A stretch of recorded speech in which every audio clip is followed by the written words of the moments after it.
Welcome back to another exciting episode of Monday Movie Pickup. Here's a movie that I thought was quite underrated from the year 2018. It's not a movie I'd really expect to like. I mean, Mark Wahlberg, he gets a foster family and hijinks ensue. You wouldn't think there'd be much there. It's just your typical Thanksgiving movie, I guess, but there was just something really enjoyable about this movie. It had really good humor. It really talked about the subject matter in a really straightforward way. I don't know if people who are actually from foster families would feel like this movie's appropriate. Maybe they get some things wrong. Maybe I don't know, maybe some people found it offensive. I don't know, but I haven't read anything like that. I think this movie was actually really surprisingly good, and I saw it in theaters. When I saw that the video store, I was like, yeah, I'll buy it. Why not?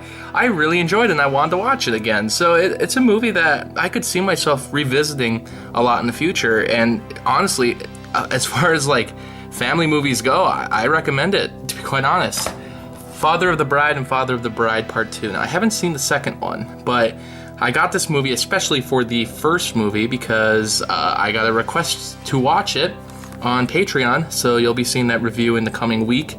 Steve Martin, Martin Short, in the movie that, I mean, I don't know, it's not like the funniest movie ever, but once again, there's something just kind of enjoyable about it. It's a movie that just is pretty straightforward. It's about someone getting married and the little quirky moments that happen throughout it, and Steve Martin, he does a fantastic job. He actually shows off some really good dramatic skills in this movie. I haven't seen the second one. I hear it's pretty bad, so we'll see what happens.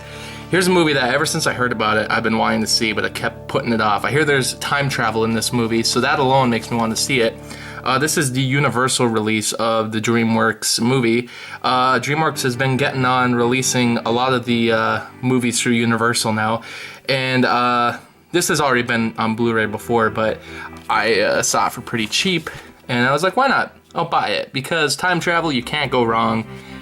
The real reason I went buying movies, though, is because of this. Now, I didn't know if this was legit at first. I had been seeing little bits and pieces about it online, and I can't get the bonus features to show up, but yeah, I kept hearing things that this movie apparently was getting a Blu-ray release. I had seen some pictures of it. There was an eBay listing. There wasn't any pictures on Amazon. There wasn't even an Amazon listing for it, though. I began to wonder, I'm like, I wonder if this is fake, if this is real, but it's a Walmart exclusive. I went to Walmart, even though the Walmart site doesn't have pictures of it either. There it was at Walmart for $10 along with Over the Hedge. This is also a Walmart exclusive. They've been getting on a bunch of other DreamWorks movies getting a Blu-ray release finally, because there's quite a few older ones that didn't get one up until Universal got their rights to all the movies. Now they got to these movies, but for some reason these ones only got a release at Walmart. I don't know why. It has all these ugly covers for them along with this one. They're just the ugly covers, but the point is, finally, after all these years, I got Over the Hedge on Blu-ray. I've been wanting this for years. I got Shark Tale, which, I mean, I haven't seen that since I was a kid, and when I was a kid, I liked it, but that's the thing, it's kind of made for kids, I guess. I mean, kids to enjoy in the moment, and who knows. I really liked Over the Hedge as a kid, and I started to rewatch it when I bought this, and this was the first time I've seen it in widescreen, and I still really like the movie. I think it's really good. I think this movie's quite underrated. It's just crazy to me that they're only Walmart exclusives. I mean, this movie made, like, I don't know, like $300 million when it came out. This movie was nominated for an Oscar. I mean, there's no reason for it to be nominated, but the point is, it's kind of weird that an Oscar-nominated movie hadn't been released on Blu-ray until now, especially something from modern animation. So I was real happy to get these.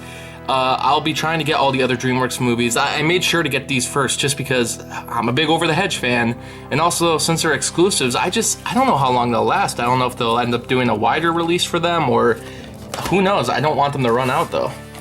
Here is the biggest thing I got, though. I haven't gotten a big purchase like this in a while, but this is Batman, the complete animated series. This is actually the smaller version of it. It comes in 2 cases this time around, and because they had a bigger release earlier this year that I believe came in a digibook. It had some little toys that came with it and such, but this is the more cost-effective version of it, and it still has everything. It has every episode of the series, all nicely lined up by episode, and it has the 2 movies, which I just happen to open to.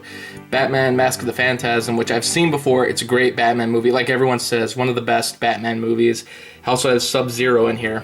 It doesn't have any of the Batman Beyond stuff. I think they're working on a Batman Beyond Blu-ray set, though, and if I'm correct, and I do own one of the Batman Beyond Return of the Joker movie on Blu-ray. As for the whole series on Blu-ray, I don't know, but they finally got to this one, and I hear it's selling really well, enough so that they decided to do this more cost-effective version for everyone. And I had started watching the series on DVD, but the DVDs were getting pretty pricey. They were out of print, and I mean, you could still get them for affordable enough, but after I heard they would be releasing the entire series on Blu-ray, I was like, well, I'll continue watching it once it hits that format. And yeah, I'm really happy to finally be able to enjoy all these episodes in perfect condition. I don't know what the quality of the video is yet, but we'll find out, and I'm really excited. Well, that was this week's stuff, and I'll see you next week.